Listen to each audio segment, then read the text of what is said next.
Hi guys, it's Sandy Allnock, artist and paper crafter here on YouTube, and I'm going to do a reindeer under a pine tree in watercolor. A lot of folks want to learn how to do scenes, but they want to do some simple scenes, and there's a lot of reindeer stamps. This one's from Steiner. Cute little reindeer with lots of lights entangled around his antlers.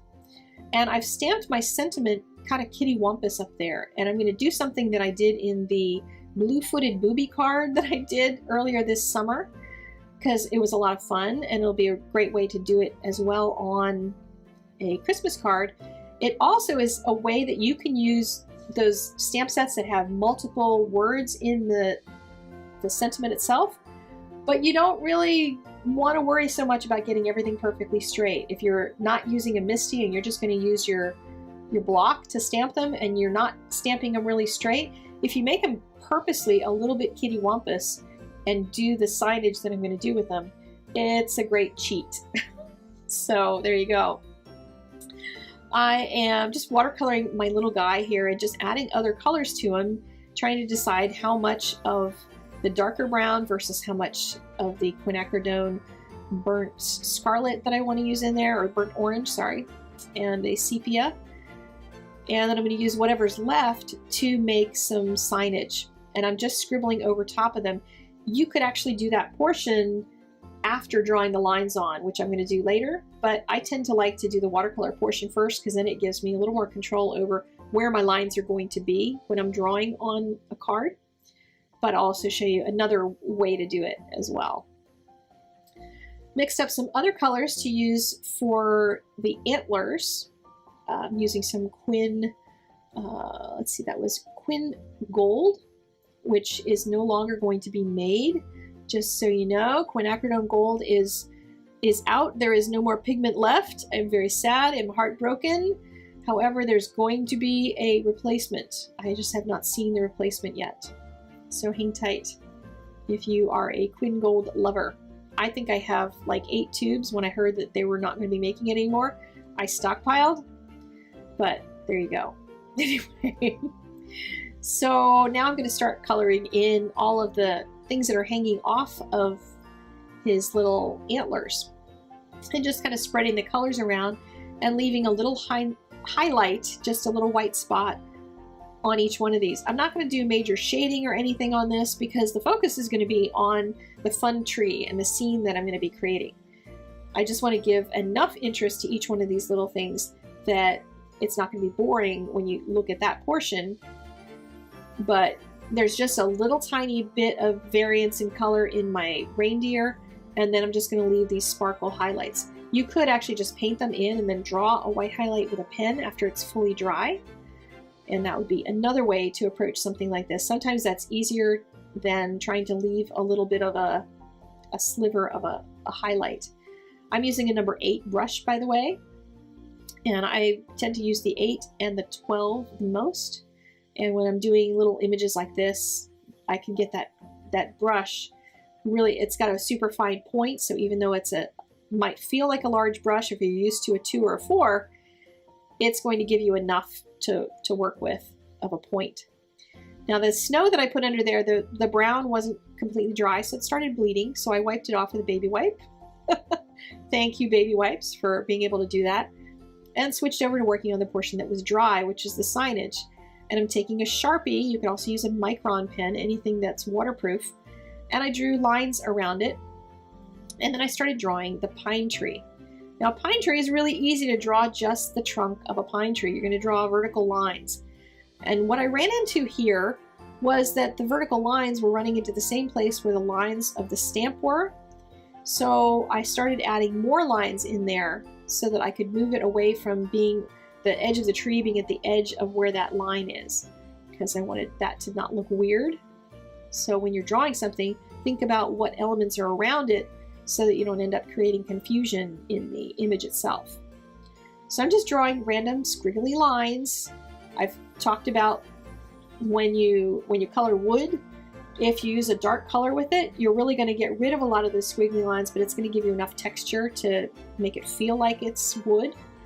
And that's going to be the same thing here, using a lot of sepia, which is a nice dark brown, and painting right around all of that. Now, if it hasn't dried yet, you don't want to paint this portion because you don't want all that brown seeping into your beautiful bright colored ornaments and lights on the reindeer.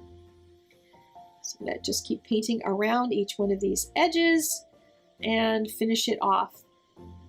And if you end up with a color that's not as dark a brown, you can always tap in some more color. You can add a little bit of maybe some black in there. The black in my palette is lunar black.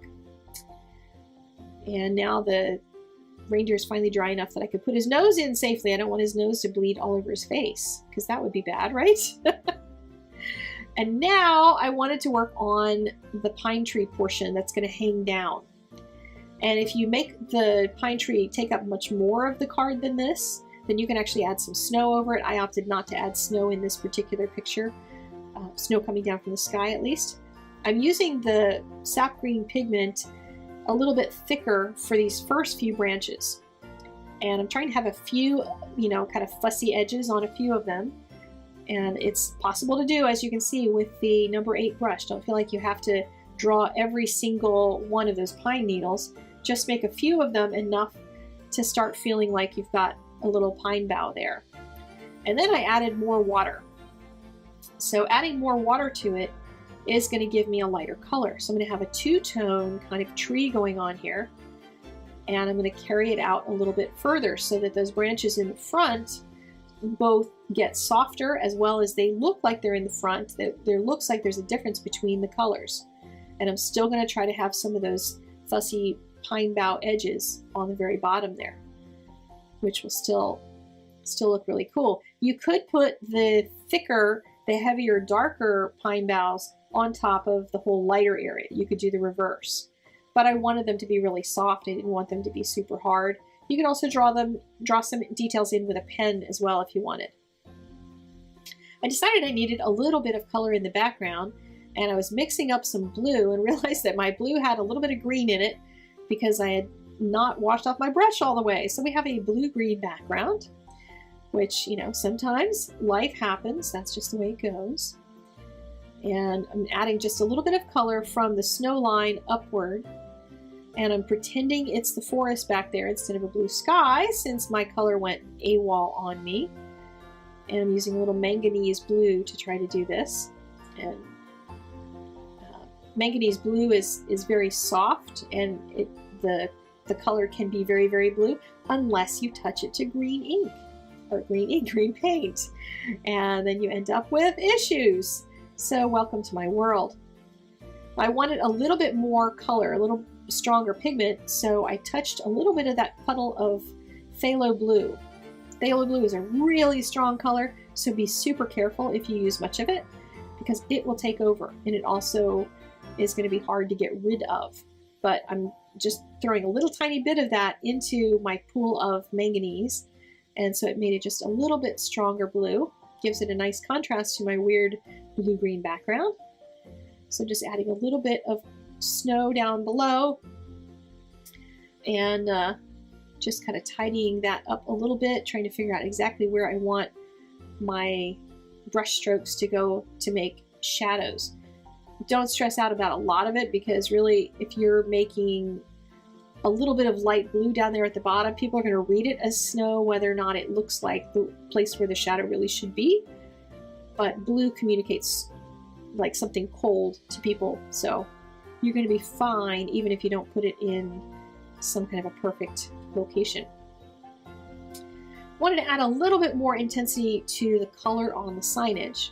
So I'm just adding some lines on there and letting some brush strokes show so that it feels a little more like wood, and using a couple different colors because then your different panels of wood can look like they're from different types of wood.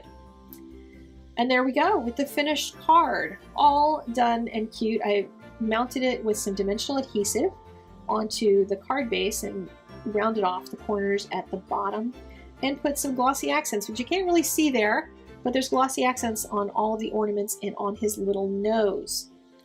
Thank you so much for spending a couple minutes with me here on YouTube, and I will see you next time. There's more videos you can watch if you would like. Be sure to subscribe if you haven't yet already, and I will see you next time Have an awesome day. Bye-bye.